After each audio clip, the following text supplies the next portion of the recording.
Hey guys, it's me, slightly off-sounding Nick Cage, just letting you know that this is part 2 of a 2-part video on the Kissing Booth 1 and 2. If you haven't seen part 1 yet, I suggest you go and watch that right now. Anyways, here's part 2.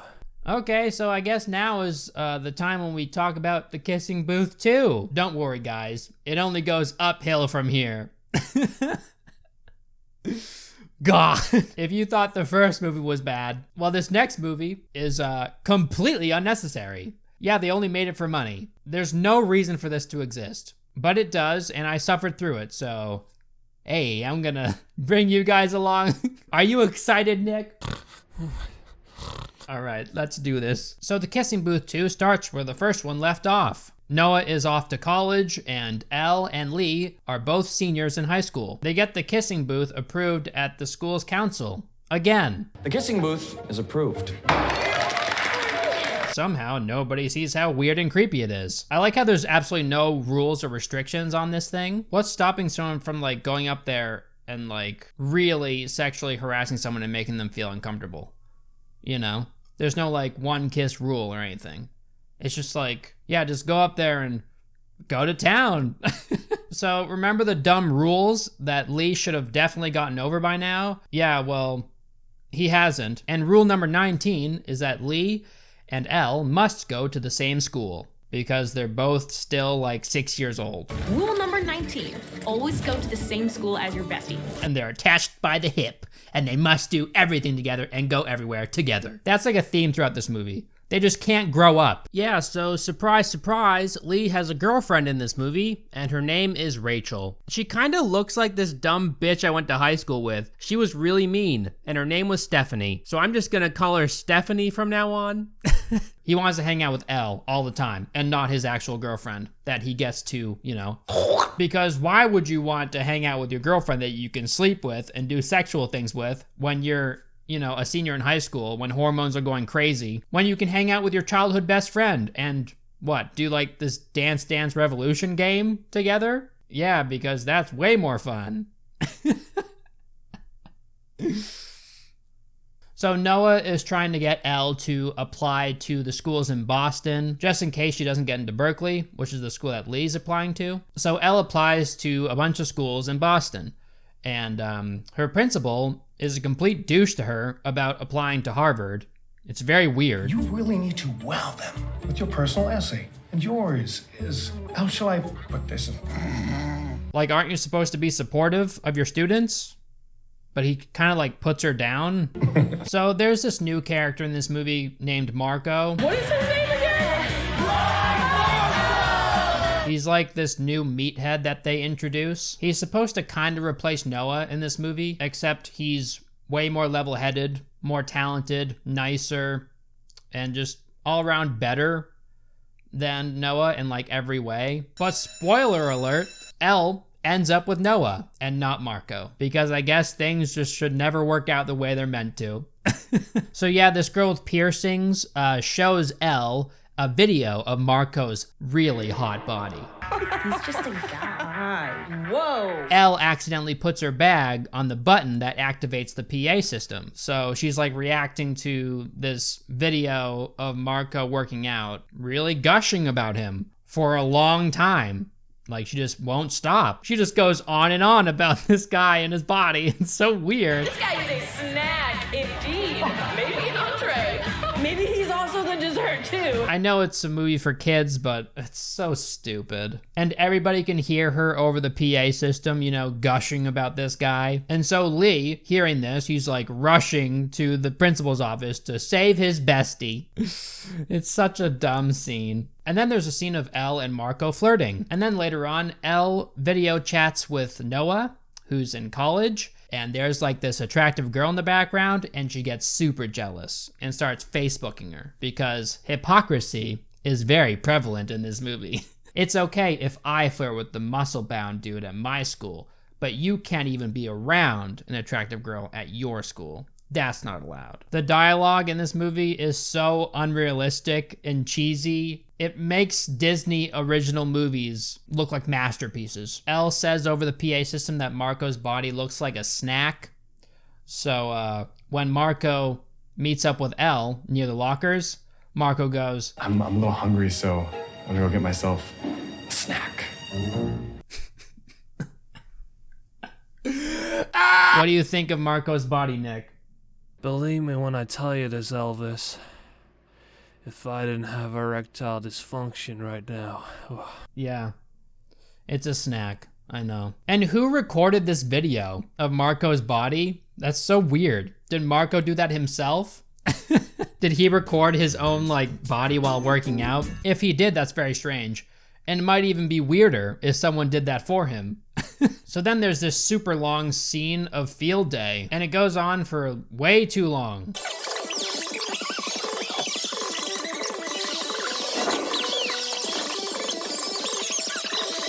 I know it's supposed to show a relationship forming with Marco and Elle, but it's, oh my god. It did not need to be that long. This movie is so bloated. This entire scene could have been deleted, and it would have been the exact same movie, except shorter and more bearable. So Elle needs money for college, and they find this pamphlet that's for a competition for the Dance Mania game that they play at this arcade. And since they're really good at it, they're like, oh, we should give this competition a shot, and then we could possibly win a bunch of money. So yeah, a big chunk of the rest of the movie is just about this Dance Revolution type game that they play. It should have been called Dance Mania. It's way more relevant to the plot than the kissing booth. I think the kissing booth has 2 minutes of screen time in this movie. So Elle and Lee need someone to run the kissing booth, so they ask Marco. And when they ask him, they do this really stupid hand signal. Yeah, it made my head go into my body and down into my butthole. And we were wondering if you'd be one of our kissers this year. I just turned into a turtle when they did that. My head just kind of disappeared and went down. So Elle and Lee hold the record for this Dance Mania game at this arcade, but then randomly someone with the initials MVP beats them. And it just turns out that Marco is very good at this dance game. I know. Hey dude, what's your last name? Pena. Marco's kind of like a Gary Stu in this movie. He's good at this dance game. He's super muscular. He's really great at singing. He's really good at guitar. There's nothing this Marco guy can't do. It's pretty impressive. Who knew that there would be a Gary Stu in Kissing Booth 2? I didn't. So then there's a scene of Elle visiting Noah in Boston. There's a montage of them having a bunch of fun. And they go into a bar and she orders a beer as a senior in high school. And they just serve it to her. What is she, 18? That's not legal. So then Elle meets Noah's friends. And among these friends is that hot girl that Elle saw when they were video chatting. So this is bad news for Elle. There's competition in the ring. Just like Marco back home. But let's forget about him. And for whatever reason, this girl is completely inappropriate around Noah when she knows that Noah is dating Elle. But she's really flirty and weird. She says, he does what he's told, so I keep him around. But he does do as he's told, so I keep him around. What the hell does that mean? And they're strangely intimate. I know the movie's trying to hint to us, oh my god, Noah, the womanizer, he's being unfaithful. But you'll see later. It's so stupid. So then Elle finds flirty texts between Noah and this girl. Her name's Chloe, by the way. And there's this earring that she found under Noah's bed. So she's all upset and she leaves Boston. So Elle is back home. Noah calls her and he's like, yo, why'd you leave so angry? I don't get it. I totally wasn't really flirty with this super hot girl. And you totally didn't tell me to check out the very strange, intimate text that we were having together. If you want to talk to someone, just check your phone. Al. Yeah, I'm not really sure why you're upset. Why are you so upset when you left? Are you stupid or something? And then Noah's like, nothing's going on between me and Chloe. And then there's an Elle voiceover that's like, how did you know I meant her? Al, I told you Chloe's just a friend. How did you know I meant her? Who else could you possibly be talking about? There were no other girls. Of course you mean her. And you told him to check out his phone when you left that had the text messages between him and Chloe. So clearly it'd be her. What? So then there's this scene of Lee and Elle practicing for this Dance Mania competition. And Lee trips and he sprains his ankle. So they need to find someone else to fill in for Lee. And who better than our boy Marco. Right, Nick? Oh, the things I'd let that boy do. So as the movie progresses, Elle and Marco get closer and closer. They're practicing with each other to win this dance competition. And Lee is like the worst boyfriend imaginable. Lee, Elle, and Lee's girlfriend all had this plan to go to a Halloween party as a big s'more. And Stephanie was supposed to be the marshmallow. But Lee and Elle, they changed their minds and decided to go as Ghostbusters instead, without telling Stephanie. So Stephanie shows up to the party as a big marshmallow, and she went there separately. Like, is Lee dating Elle or Stephanie? I'm not sure. Because it seems like he's dating Elle, but it's just kind of like fucking Stephanie on the side. Why is she tolerating this guy? He's such an asshole. At this Halloween party, Marco, you know, being the hotshot rock star that he is, was singing and playing guitar for the band because they needed a lead guitarist. They called me last night to see if I could cover for lead guitar. And he's so good at guitar. He's good at everything. So obviously, he did it. If you need something done, just ask Marco. That should be a slogan for this movie. Just ask Marco. What do we do when we have a problem, Nick Cage? I guess we just ask our boy Marco. Exactly. So then Marco and Elle start dancing at this Halloween party, and this random guy starts singing in the background, and they keep showing him for some reason. Like, why are you showing us this dude? I don't know who he is. I don't care about this guy. Stop showing me this person. Oh yeah, and there's like this closeted gay couple side plot in this movie that has absolutely no relevance to anything that happens. It just seems like the movie shoehorned it in to be like, we like gay people. So obviously, Stephanie, Lee's girlfriend, has a falling out with Lee and Elle. And for whatever reason, she's like super pissed at Elle. I mean, she's kind of mad at Lee, but all of her anger should be at Lee. He's the one spending all of his time with Elle. It's so weird. Like, how did they not come to realize that this would completely destroy their relationship? So Stephanie asked Lee to tell Elle that he can't spend as much time with her now because, you know, he's in a relationship and he has to spend time with his actual girlfriend. Did you speak to her? Don't worry. I took care of everything. But he just never told Elle this. And he just went on with his life as if there was no problem. So you're just gonna pretend that Lee never told you that we needed space from you constantly hanging around us? What? Nice one, Lee, you dumbass. So then the Dance Mania competition happens, and Elle and Marco, they kill it. They do an amazing job. And Noah is in the crowd because I guess he knew about this competition thing and he wanted to surprise her or something. And then obviously at the end of their dance, Marco and Elle, they kiss. And Noah's all pissed off, and then Elle sees him in the crowd and he walks off all mad. And they win the competition. And she looks like the saltiest winner ever. So then Lee finds Elle's folder with like the Harvard applications in it, and he gets all salty because he just can't come to terms with the fact that he just won't be around Elle for 5 seconds. He needs to be around her all the time. It doesn't matter that the internet exists. It doesn't matter that he can call her up whenever he wants. It doesn't matter that they can FaceTime and whatever. It's so weird. So he gets mad at Elle again because she didn't just apply to one school, the school that he also applied to. Rachel's still so pissed at me. Yeah, well, that would make two of us. I mean, yeah, it's across the country, but did you really expect her to put all of her eggs in one basket? How come Lee is so fucking selfish? He's such an asshole. So then there's a family dinner at Noah's place, and Noah shows up with Chloe, as if she's like his girlfriend. He has his arm around her and everything. It's so strange. I'm pretty sure everybody knows about Noah and Elle, so how is this not awkward? And then Elle decides to accuse Noah of cheating when she has no hard proof of this. She pulls out the earring and she's like, oh, why was this under your bed, Noah? I'm gonna take this time in front of everybody, in front of your parents, all these people, to blame you for cheating on me when I'm really not sure. I just have an inkling. So then at the end of the movie, Elle and Stephanie bury the hatchet, and then Stephanie's like, oh, remember rule number 16. It's rule number 16. Rule number 16. When your bestie needs you there, you need to be there for your bestie. Because for whatever reason, I know about all of these weird rules that you and my boyfriend have together. Is that how obsessed Lee is with Elle? He made his girlfriend memorize all of their weird, like, childhood rules. So then the most predictable thing in the world happens.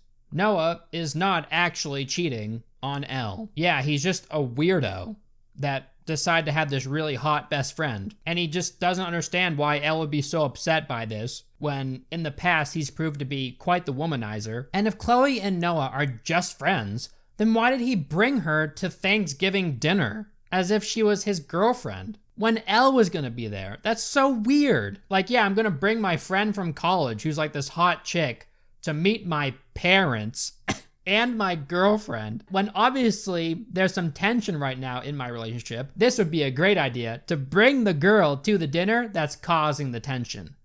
That will help. Chloe even goes to a football game with Noah while they're there. Like, what?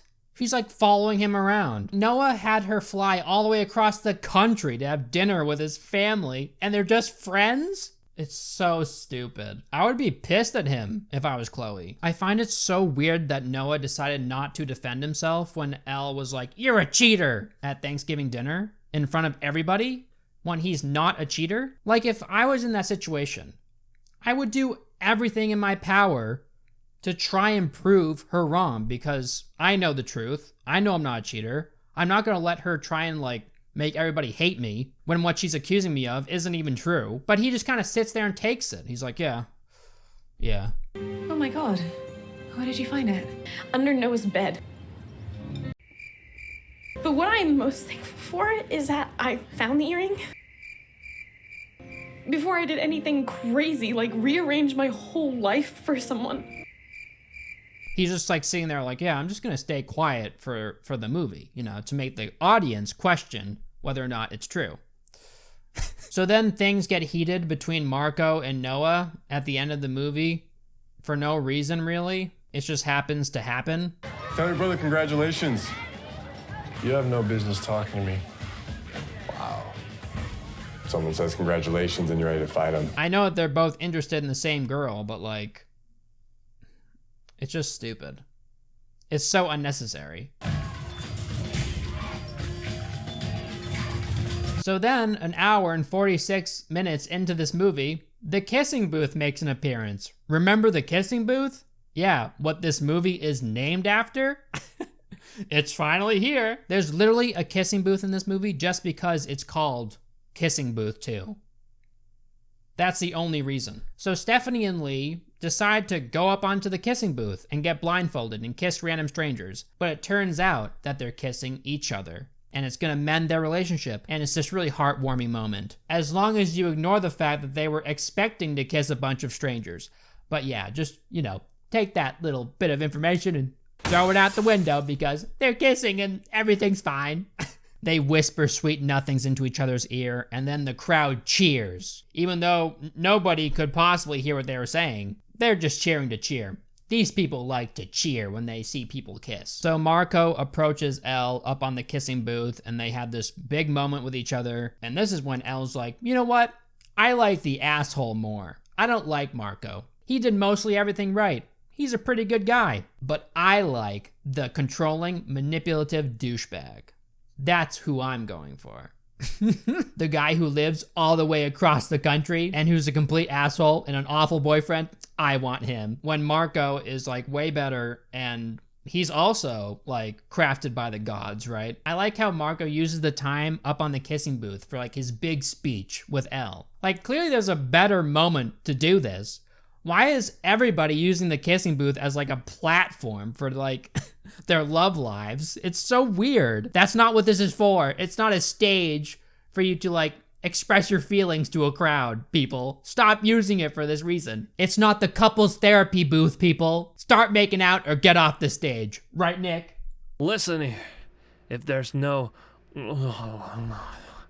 then get off the stage. Thank you. So yeah, Noah and Elle, they get back together at the end of the movie. Yay. And of course, Elle got accepted to Harvard and Berkeley. So now she has to make the big decision. Does she move out to Boston to be with Noah? Or does she go to Berkeley to be with Lee? Both options are awful because both of these people are very toxic. So maybe she should go somewhere else entirely and choose neither. But of course, they leave it open-ended because guess what? Kissing booth number 3, baby. Yeah, there's gonna be a third one. I'm so excited. Poor Marco. He put so much effort into building this relationship with Elle. He spent months and months training for this dance competition to earn money that he won't even be able to use because she's using it all for college. He even helped them run the kissing booth. He spent all this time and she's like, yeah, thanks for nothing, bro. I'm gonna go with this other guy. Remember that time when you played the guitar for me on the beach and you're all romantic? Remember that time when we were on the Ferris wheel and you were really sweet to me? Yeah. I don't care. I like the asshole. I just have a thing for this weird guy that brought a hot girl to Thanksgiving dinner. God. So yeah, guys. These movies were pretty great. Don't you agree? Thank you guys so much for watching. I really appreciate it. If you have any other movies that you want me to review, just put them in the comments down below. And maybe I'll do it. Someone posted a comment on my last video asking me to make a review on the movie Smiley. And apparently it features Shane Dawson. And over 200 people liked that comment. So guess what, guys? Next video is on Smiley. You get what you ask for. Thanks for torturing me, guys. So yeah, if you have any ideas, just put them in the comments. And thank you to all my patrons. I love you guys so much. I really appreciate all the support. I guess that'll do it. Anything you want to say before the video ends, Nick? Yeah, is there any chance we could just quickly go back to that part with the workout video again? I mean, You heard the guy. We're out of here. Thanks for watching. See you in the next one.